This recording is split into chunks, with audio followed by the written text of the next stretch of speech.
दोस्तों, गंधर्वराज चित्ररथ के मुंह से अपने पूर्वज राजा संवरण और ताप्ती के विवाह के प्रसंग के साथ महर्षि वशिष्ठ जी की महिमा सुनकर अर्जुन के मन में बड़ा कौतूहल उत्पन्न हो गया था। इसलिए उन्होंने चित्ररथ से यह पूछा था कि हमारे पूर्वजों के पुरोहित महर्षि वशिष्ठ कौन थे? कृपया उनके चरित्र के बारे में हमें भी बताइए। अर्जुन के पूछने पर गंधर्वराज ने उन्हें यह बताया था कि महर्षि वशिष्ठ परमपिता ब्रह्मा जी के मानस पुत्र हैं। महर्षि वशिष्ठ जी की पत्नी का नाम अरुंधति है।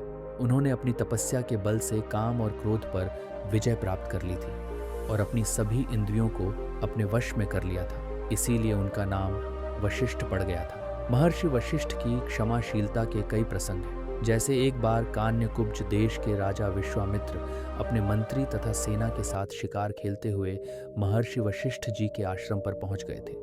महर्षि वशिष्ठ जी ने बड़े ही विधि पूर्वक राजा विश्वामित्र का स्वागत सत्कार किया था तथा साथ ही अपनी कामधेनु नंदिनी गाय के प्रताप से राजा विश्वामित्र सहित उनकी पूरी सेना को भोजन आदि कराया था। कामधेनु नंदिनी का यह प्रताप देखकर राजा विश्वामित्र ने महर्षि वशिष्ठ से यह कहा था कि आप मुझसे करोड़ों गाय ले लीजिए और उनके बदले में अपनी यह नंदिनी को मुझे दे दीजिए। तब महर्षि वशिष्ठ जी ने राजा विश्वामित्र से यह कहा था कि यह नंदिनी देवता, अतिथि, पितर और यक्षों के लिए है।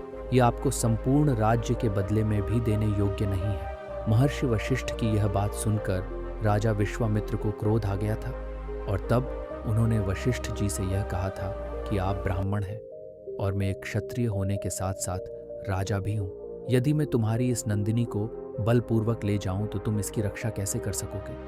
तब वशिष्ठ जी ने कहा कि आप क्षत्रिय हैं, राजा हैं, शक्तिशाली हैं, जो चाहे वह कर सकते हैं, परंतु मैं अपने मन से नंदिनी का त्याग नहीं कर सकता। वशिष्ठ जी की यह बात सुनकर राजा विश्वामित्र ने अपने सैनिकों को आदेश दे दिया था कि इस नंदिनी और इसके बच्चे को बांधकर अपने साथ ले चलो। राजा का यह आदेश पाते ही सैनिकों ने नंदिनी और उसके बच्चों को रस्सियों से बांध लिया था और उन्हें डंडे से मारकर हाँकने लगे थे। उन सैनिकों को यह नहीं मालूम था कि उस नंदिनी गाय में दैवीय शक्तियां हैं। पहले तो नंदिनी सैकड़ों डंडे खाती हुई महर्षि वशिष्ठ जी की ओर देखकर नकारती रही, परंतु जब उसने देखा कि वशिष्ठ जी तो उसे छुड़ाने आ ही नहीं रहे हैं, तो नंदिनी ने क्रोध में आकर उन सैनिकों को मार गिराया था। फिर वशिष्ठ जी के पास आकर खड़ी होकर दीनतापूर्वक उन्हें देखती हुई डकारने लगी थी। तब वशिष्ठ जी ने नंदिनी को देखकर यह कहा था कि मैं तुम्हारा क्रंदन सुन रहा हूं नंदिनी, और ये जानता हूं कि राजा विश्वामित्र तुम्हें बलपूर्वक ले जा रहे हैं, परंतु मैं एक क्षमाशील ब्राह्मण हूं।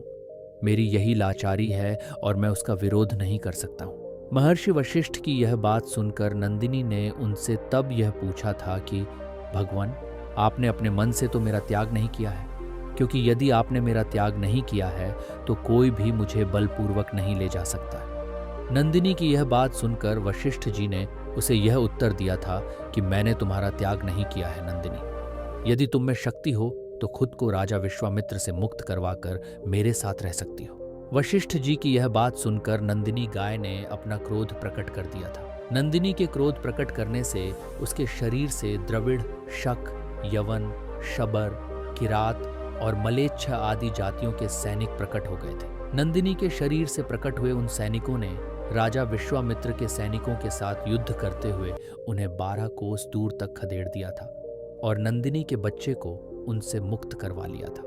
तब राजा विश्वामित्र महर्षि वशिष्ठ का यह ब्रह्म तेज देखकर आश्चर्यचकित रह गए थे और उन्हें अपने क्षत्रिय भाव से बड़ी ग्लानि उत्पन्न हो गई थी। उन्होंने ब्रह्म तेज को ही सच्चा बल मानकर अपने विशाल राज्य का त्याग कर दिया था और वन में जाकर घोर तपस्या करने लगे थे। राजा विश्वामित्र ने तब अपने घोर तप से सिद्धि प्राप्त करके सारे लोगों को अपने तेज से भर दिया था और अंत में एक क्षत्रिय होकर भी ब्राह्मणत्व प्राप्त कर लिया था।